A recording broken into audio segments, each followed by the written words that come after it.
Okay, so getting back into our coverage over the Onslaught crossover, really continuing our coverage over phase one of this crossover, we have to jump over to Fantastic Four issue number 415. Now, here's the thing about this issue, because it is technically a major part in the overall storyline in this crossover. And I had a few reading orders out there tell me, like, you can go ahead and skip over all the non-X books. So Fantastic Four, Avengers, Hulk. But I'm kind of like, Fantastic Four is somewhat important because it's Onslaught being able to get the one person that he has been trying to get. And of course, I am talking about Franklin Richards. And so as we get into the opening pages of the storyline, we do pick up with, well, Franklin Richards and a boy known as Charlie. Now remember, Charlie is technically Onslaught, because it's Onslaught right now trying to pretend to be a young boy as a way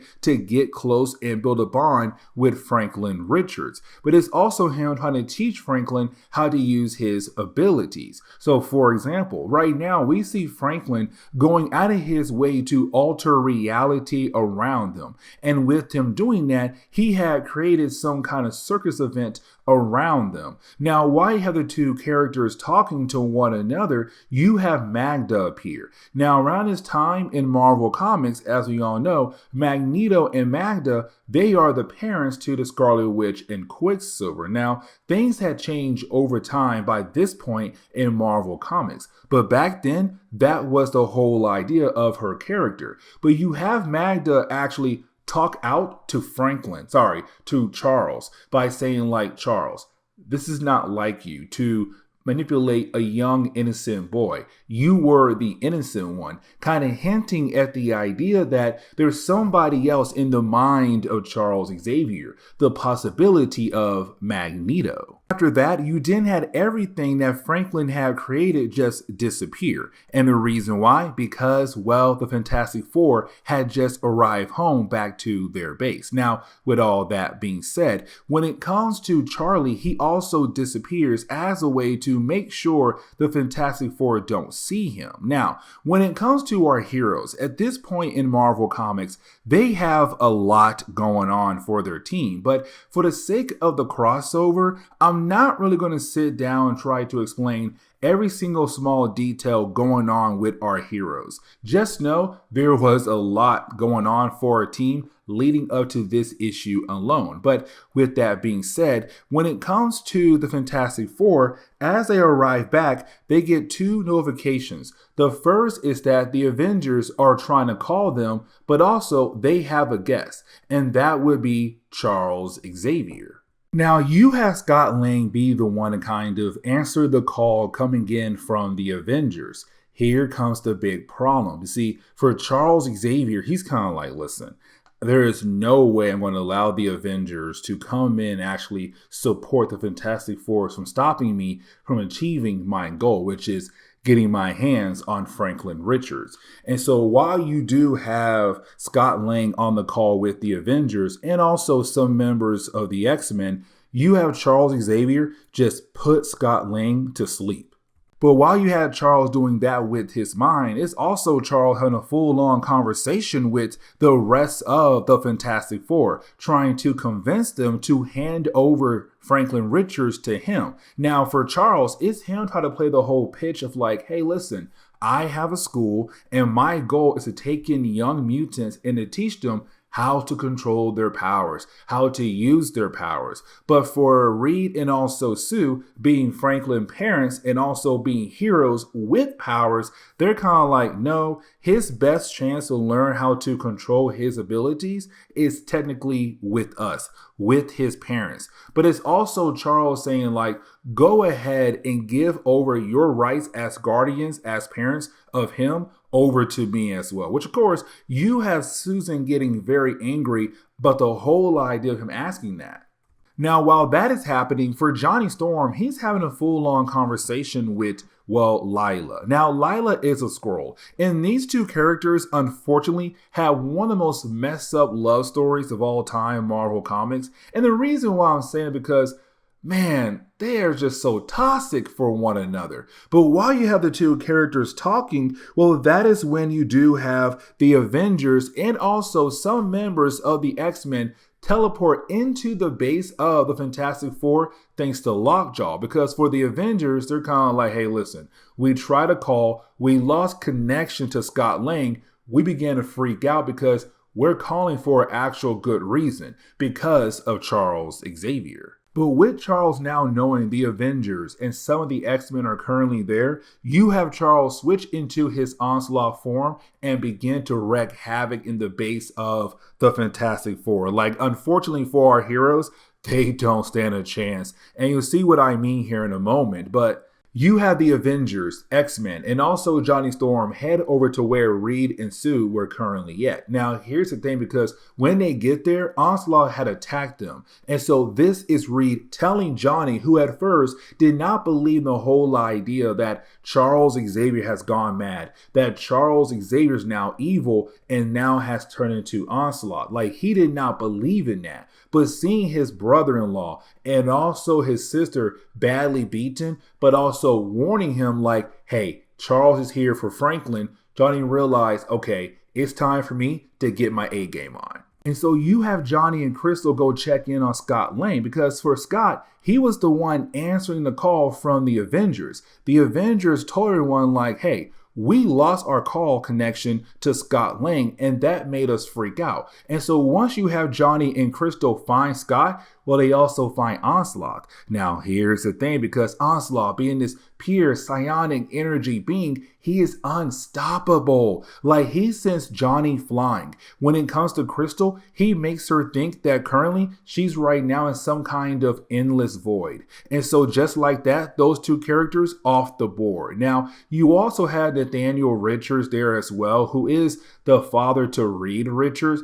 There was a whole plot line going for that character around his time in Marvel Comics. But anyways, for Nathaniel, he has this armor suit that should be able to siphon the energy that Onslaught is pushing out right now. But the problem is that suit's made more for Franklin, not really made for Onslaught. And so you have Onslaught being able to take down Nathaniel in a matter of seconds. Like, his whole entire armor gone. All three characters gone. Up next is Lila, Hawkeye, and the Thing. Now, you have Lila try to use her ability as a shapeshifter to try to trick Onslaught into a trap to allow Hawkeye and Ben Grimm to attack him. But that's the thing. Onslaught, again, is a pure psionic energy being. He's technically not there. He's there in your mind, but not there physically sometimes. And so he's then able to just take down Ben Grimm, take down Hawkeye, take down Lila in a matter of seconds. Like, all three characters gone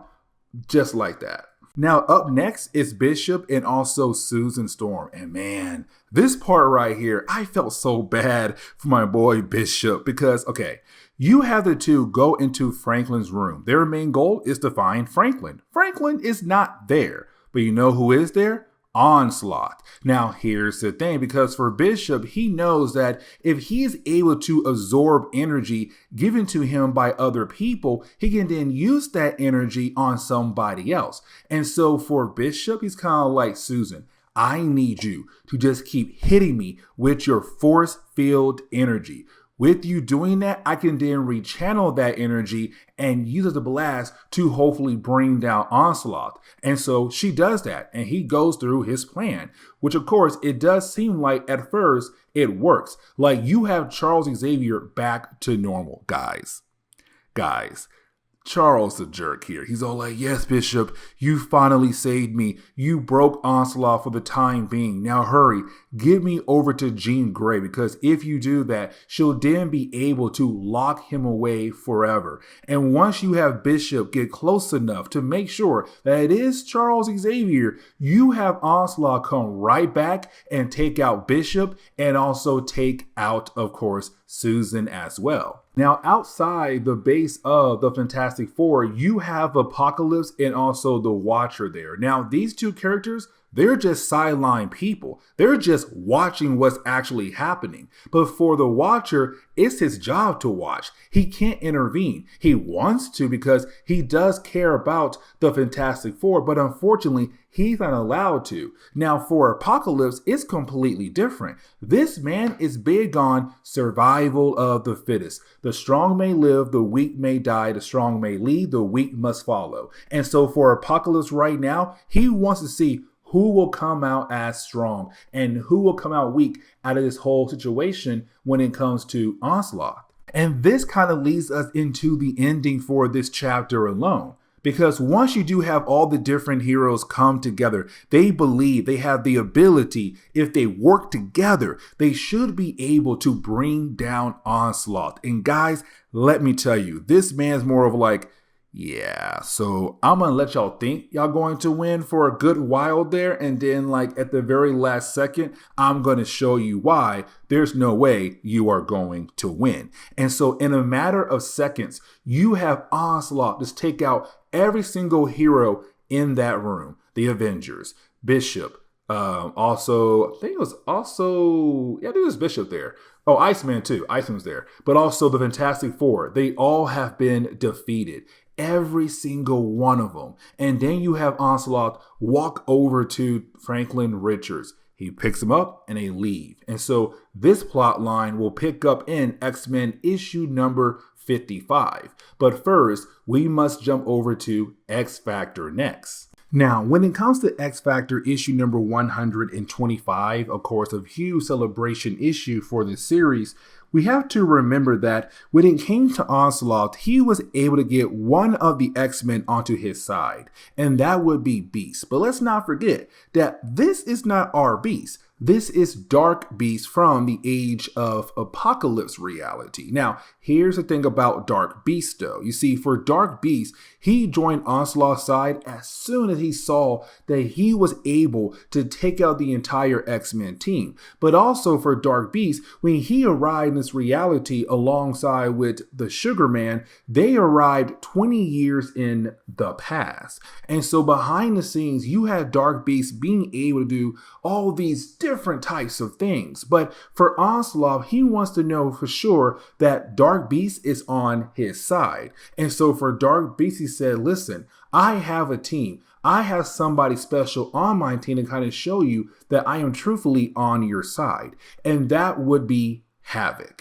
But now we have to jump over to X Factor. Now for our heroes, we're seeing our heroes fighting against a Sentinel. Now this is a callback to the somewhat, not early days, but like a few stories ago when you had X Factor move into their new base. When they did, you have Forge requests that basically they get to keep one Sentinel at their base. And of course they were allowed to because remember, they work for the government. But here's the problem right now. This Sentinel had become active on its own and now trying to attack our heroes. But here's the problem though. You see, for Forge, he was trying his best to run over to his computer because he heard someone trying to call him. And of course, that is a callback to Jean Grey in the earlier parts of this crossover, where you had Onslaught attack the X-Men at the X Mansion, where it was her trying to call out to all the different X teams. X-Force, X-Factor, Excalibur, and the list goes on. And so this issue alone kind of explains why X-Factor was not really able to answer the call like we saw Excalibur and X-Force do. But either way, for our heroes, you have Forge tell Mystique, hey, we need some backup. Go ahead, go downstairs and get Sabretooth. I kind of like this book giving us a quick reminder that, hey, listen, you have two characters who should not be on X Factor. That X Factor is currently not like the rest of the X teams, like the X-Men or Excalibur or even like Generation X. That this team right here works a tad bit differently. Yeah, they got some criminals, but they still work for the government. And so when it comes to Mystique and Sabretooth, these two characters, they don't like each other at all. They have a long history with one another. Matter of fact, they had a child together, better known as Graydon Creed. But either way, both characters are not gonna do anything at all to each other. And the reason why, because both characters are waiting for the right move to make. And so right now, they're going to work with X Factor. Now, once you have both heroes say, hey, let's go ahead and join the rest of our heroes fighting against the robot, well, that is when you have Fatale appear. Now, Fatale, she works for Dark Beast, but either way, she does open up a portal, and there goes those two characters. And we're not going to see them for a very long time in this story. But minutes later, you then have Fatale appear again outside, and she then teleports the Sentinel away as well. And for our heroes, they're kind of confused, like, why in the world is she here for? Now, she also calls out to Random. And remember, for Random, he is a mutant bounty hunter who unfortunately works for Dark Beast. Now, there is some kind of connection between Dark Beast and him, but unfortunately, we're not really told what is that connection at all. But either way, once you do have Fatale grab the robot and leave, you did have Forge say, we gotta find her, because her having that robot is very dangerous. Most likely, they could release that robot into the public. Now, while you have X Factor leave, we do see that, hey, that call that Forge tried to answer earlier, it was Jean Grey. Because again, it was Jean Grey warning all the X teams what was going on with Charles Xavier. And so for our heroes, they were able to track where that Sentinel was taken to. Now, when our heroes arrive at that location, they are then confronted by Havok, who's currently being brainwashed and controlled by Dark Beast. And this is kind of huge because for Polaris, they were dating, but then out of nowhere, he disappeared. Now, for Havok, right after he did disappear, Polaris did find a love letter that was left behind by Havok on accident. And so for Polaris, she believed that he left her for somebody else. But in reality, it was a trick to grab Havok, brainwash him, and now, unfortunately, he works for Dark Beast. Now, you also have X Factor find out that Random is not really on their side at all. That matter of fact, Dark Beast has control over Random as well, but a tad bit different. It's kind of like he has some kind of information on Random or some kind of like luck on how his body truly works. But either way, it's now our heroes fighting against Random and also Havok.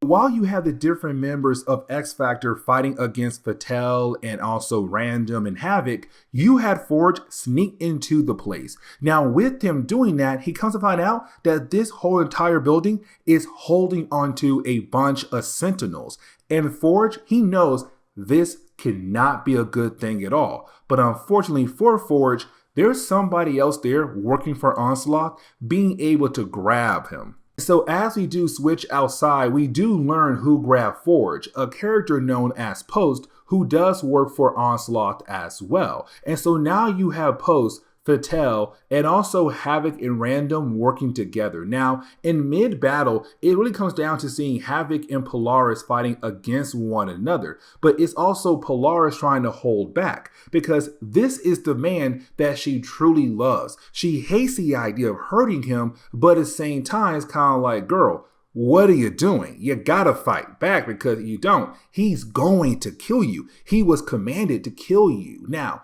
you have Random try to protect her, but you did have Havok hit Random and we see his true form. And it's kind of like he's a young boy who was pretending to be an older character. Now, as the battle continues on, you do have Polaris try her best to reach out to Havok. She knows he's in there. She knows that she could possibly reach him. But the problem is she also knows that she can't take a risk here. Like, she can't risk the fact of him trying to lose control and possibly hurting her or somebody else on the team. Now, as the battle goes on, you have Post says, "This battle bores me. I go now to join Onslaught in his final glory. You fought well, X Factor, but ultimately you have failed." And that is when we see all those different Sentinels flying up in the air. And you have Forge tell us that when it came to Onslaught and also Post, they had reworked the programs and the Sentinels to no longer just attack mutants, but to also now attack humans. And of course, their goal is to head over to New York, where of course this will bring in other characters into this storyline. Now, there was a backup story involving Sabretooth and also Mystique, and that is why I said earlier, like, hey, you're not going to see these two characters for a short period of time. And the reason why, because, well, they were teleported away into this unknown area, and now they're free falling. Now, you do have Mystique being able to get a hold of something, and when she does, you then have Sabretooth also being able to get a hold of her. Now, Mystique wants to go ahead and make him let her go because her main focus right now is to save herself. But while you have the two characters arguing with one another, well, then out of nowhere, a rope appears to allow them to climb down. Now, for our heroes, they're kind of wondering, like, who in the world had just saved them? And when they get down to the lower level, they are then confronted by Dark Beast. And they're like, wait a second, Hank McCoy just saved us? What in the world is going on here? They don't understand that this is not their Hank McCoy. Now, for Dark Beast, this is where he kind of tells Mystique and Sabretooth what's truly going on. He shows all these different computer screens like, hey, listen, that's Onslaught. That's your team right now fighting against my team, including Havok. Oh, over there? Yeah, that's your Hank McCoy. I'm a different Hank McCoy, a more superior version. But either way, it's Dark Beast trying to offer Mystique and Sabretooth to join his side, to join Onslaught's side. But here's the thing, because you didn't have Dark Beast tell Fatale, bring in Forge. When she does, you didn't have Forge drop one singular device. Now, this device is what Forge used as a way to keep Mystique and Sabretooth in line. But you didn't have Forge turn the device off, allowing Mystique and Sabretooth their freedom. Now, for Dark Beast, he says, before I can trust you, allow you to join our side, you must kill off Forge. And you had these two say, hey, you know, that's not really a bad offer. But at the same time, if we do kill Forge, that means we are no longer able to work for the government and use them for our own personal gain. So what should we do here, Mystique? But that is when you have our two characters turn on Dark Beast and they begin to beat down on him. Now, they're also able to release Forge. And this kind of leads into the ending of this storyline, because while you do have our heroes being able to save one another, at the very last second, you have Dark Beast being able to get away thanks to Fatale. But right after he does teleport away, they all realize, oh wait, we got to save the real Hank McCoy, because right now, apparently, he's being tortured. And so this is where we are going to end today's comic book video. So please leave me a like down below and subscribe. But guys, see y'all next time. Later.